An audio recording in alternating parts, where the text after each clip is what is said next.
رہا حضرت ابوبکر عمر والا معاملہ، تو اس بارے میں میرا موقف پہلے بھی کلیئر ہے کہ میرا وہی عقیدہ ہے جو مولا علی کا عقیدہ ہے کہ سیدنا علی کا بیٹا جو ہے محمد ابن حنفیہ، جو حنفیہ نامی عورت سے سیدنا علی کا بیٹا تھا، وہ پوچھتا ہے بتائیے اس امت میں رسول اللہ کے بعد سب سے افضل کون ہے صلی اللہ علیہ وآلہ وسلم؟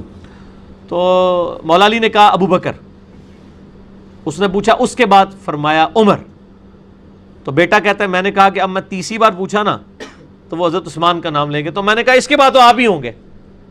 انہوں نے کہا نہیں، میں تو عام مسلمانوں میں سے ایک مسلمان ہوں. یہ عاجزی کے طور پہ انہوں نے بات بولی. وَمَنْ أَحْسَنُ قَوْلًا مِّمَّنْ دَعَا إِلَى اللَّهِ وَعَمِلَ صَالِحًا وَقَالَ إِنَّنِي مِنَ الْمُسْلِمِينَ.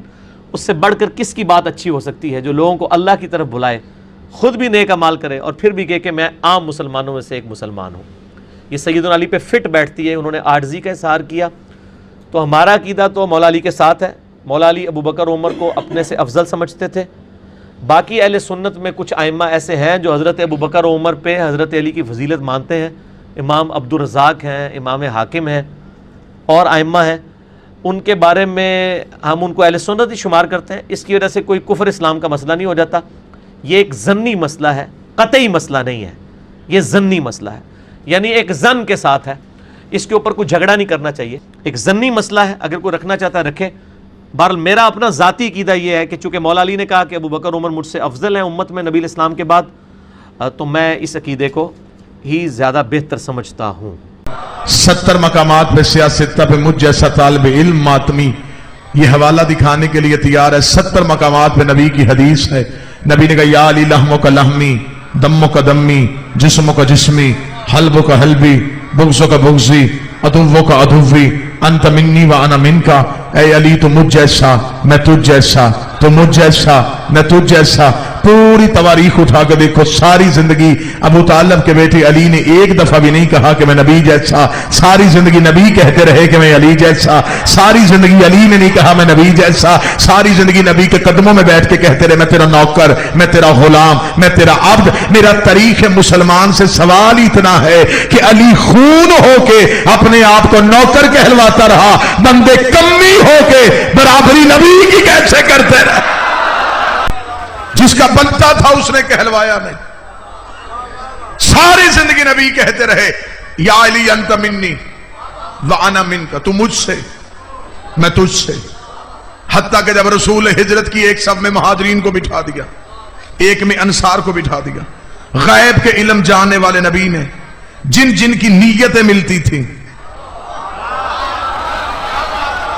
جن جن کی ذہنیتیں ملتی تھی، اس کا ہاتھ پکڑا، جس کے ساتھ ملتی تھی اسے اس کا بھائی بنا دیا. مجھے نہیں پتا، میں ممبر پہ نام نہیں لے سکتا کیونکہ ہم ممبر پہ نام لے لیتے ہیں پھر اعتراض شروع ہو جاتا ہے کہ ممبر پہ نام لیے جاتے ہیں. اور کچھ نام ویسے بھی ممبر پہ نہیں لینے چاہیے کیونکہ ممبر پاک ہوتا ہے اور نام ناپاک ہوتے ہیں. کچھ نام میں جان بوجھ کے ممبر سے چھوڑ رہا ہوں، لیکن تاریخ میں چھٹی سے دینیات سے لے کے PhD کی اسلامیات تک پڑھایا جاتا ہے کہ نبی نے ہاتھ پکڑ کے دوسرے کے ہاتھ میں دے دیا. جس جس کی نیت ملتی تھی اس کا ہاتھ دوسرے کے ہاتھ میں دے دیا. ابو ذر کو سلمان کا بھائی بنا دیا، کمبر کو مقداد کا بھائی بنا دیا. رسول ہر ایک کو دوسرے کا بھائی بنا رہے تھے. شاہ عبدالحق محدث دہلوی سنی عالم دین اپنی کتاب مدارج النبوہ میں لکھتا ہے کہ مسجد نبوی کے کونے میں بیٹھا ابو طالب کا بیٹا علی رو رہا تھا. رسول نے جا کے علی کی دونوں آنکھوں کے درمیان بوسہ دیا. بوسہ دے کا ماذا یبکے کا یا علی ابن ابی طالب، ابو طالب کا بیٹا علی تو کیوں رو رہا ہے؟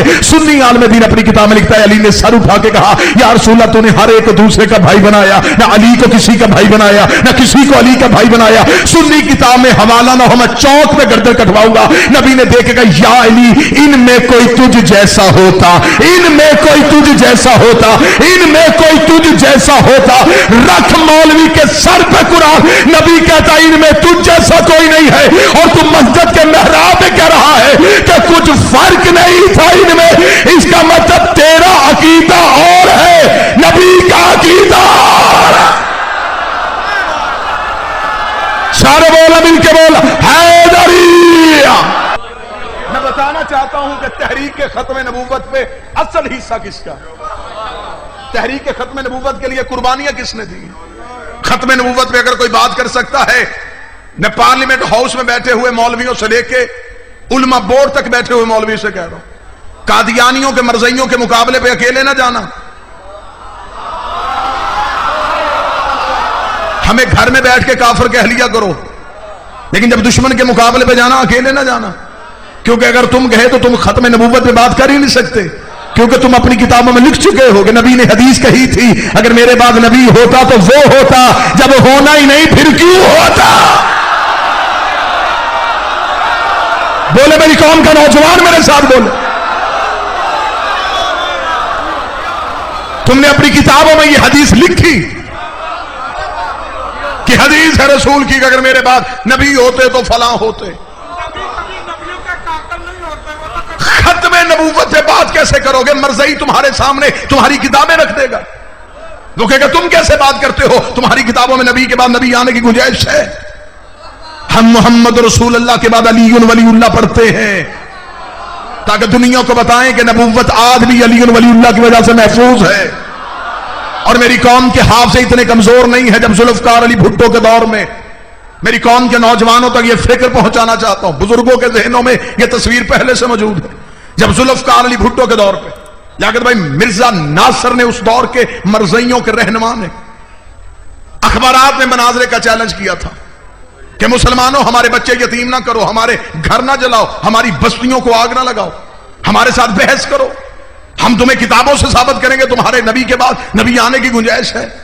تمہارے پورے ملک میں ایسے خاموشی تھی جیسے خندق کے میدان میں تھی. میں شیعہ قوم کی تاریخ سنانے لگا ہوں لاہور میں کھڑا ہو کے. سارے مولوی اکٹھے ہو کے اسی شہر لاہور میں آغا شورش کاشمیری کے پاس آئے. اس دور کے اہل سنت کا جید نام تھا. انہوں نے آگے کہا آغا شورش کاشمیری مرزا ناصر روزانہ اخبارات میں مناظرے کا چیلنج کر رہا ہے. تو اس نے کہا چیلنج کر رہا ہے تو پھر آپ مولویاں کریں مناظرہ. انہوں نے کہا نہیں جی ہم قاری ہیں، حافظ ہیں، بات مناظرے کی ہے، شیعوں کا اسماعیل بلاؤ. جوان سارو بھائی میں مذہب کی تاریخ سناؤں تمہیں، میں بتاؤں ہمارے مذہب کی حقانیت کیا ہے. بات مناظرے کی ہے، مبلغ اعظم مولانا اسماعیل کو بلانا پڑے گا. اتنا جملہ کہنا تھا. یہ آغا شورش کاشمیری نے فون اٹھایا، درس آل محمد میں فون ڈائل ہوا. توجہ میری طرف کرنا، ذہن میری طرف رکھنا. جس دور کی میں بات کر رہا ہوں اس دور میں شیعہ کافر کا نعرہ عروج پہ تھا. مولوی جلسوں پہ شیعہ کافر کا نعرہ اپنی ذمہ داری سمجھ کے لگواتے تھے. جب آغا شورش کاشمیری نے فون کیا دوسری طرف سے مبلغ اعظم مولانا اسماعیل نے فون اٹھایا. اس وقت سرکار میں آغا شورش کاشمیری بول رہا ہوں. فرمایا جی بولیے. مولانا اسماعیل کہ آپ اخبارات نہیں پڑھتے؟ فرمایا روزانہ پڑھتا ہوں. مرزا ناصر کا چیلنج نہیں پڑھ رہے؟ کہا پڑھ رہا ہوں. تو پھر آپ کا کیا خیال ہے؟ مولانا اسماعیل مسکرا کے ابھی تک اس نے مجھے نہیں کیا. اس وقت یہ سارے علماء کرام اکٹھے ہو کے میرے پاس آئے ہوئے ہیں، لاہور میں بیٹھے ہوئے ہیں اور یہ کہہ رہے ہیں کہ قبلہ مبلغ اعظم مولانا اسماعیل صاحب کی علمی خدمات سے فائدہ اٹھایا جائے. آخر مولانا اسماعیل کی بڑی علمی خدمات ہے. اب میں جملہ بھی پڑھوں گا اور چہرے پڑھوں گا کہ یہ جملہ کس کس چہرے پہ اثر کیا ہے اور کس کس سر کے اوپر سے گزر گیا. جب اس نے کہا نا آغا شورش کاشمیری نے، میں نے جو لفظ پہلے کا وہ بات ذہن میں رکھیے گا، شیعہ کافر کا نعرہ عروج پہ تھا. اس جگہ یہ سارے مولوی کہہ رہے ہیں کہ مولانا اسماعیل کی علمی خدمات حاصل کرنی پڑے گی. قبلہ اسماعیل نے کہکا لگایا. شورش کاشمیری نے کہا آپ مسکرا کیوں رہے ہیں؟ قبلہ نے کہا پہلے ان علماء کرام سے ایک بات پہ فتویٰ تو لے کے دے. ان سے اتنا پوچھ اسلام نے کافر سے مدد مانگنا جائز ہے؟ ہائے ہائے، کیا مذہب اسلام نے کافر سے مدد مانگنا جائز ہے؟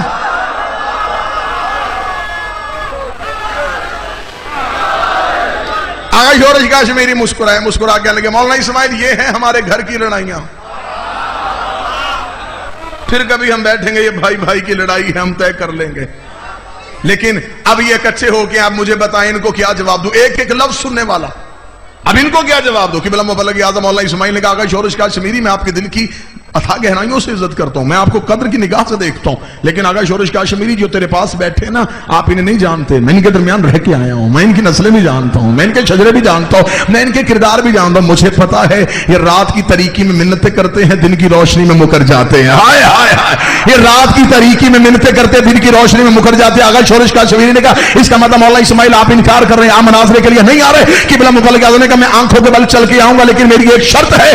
آغا شورش کاشمیری نے کہا وہ شرط کیا ہے؟ مبلغ اعظم نے کہا ان سارے مولویوں کو درس آل محمد کے دروازے پہ بھیج، کم از کم میرے شہر والے تو دیکھے یا علی مدد کے سارے منکر چل کے آئے. جس کو علی کی مدد کا انکار تھا، یہ سارے اکٹھے ہو اکٹھے ہو کے درس آل محمد کے. کیا کہنے ان علماء کرام کے جن کی قبریں ہمارے جسموں سے زیادہ مہنگی ہیں,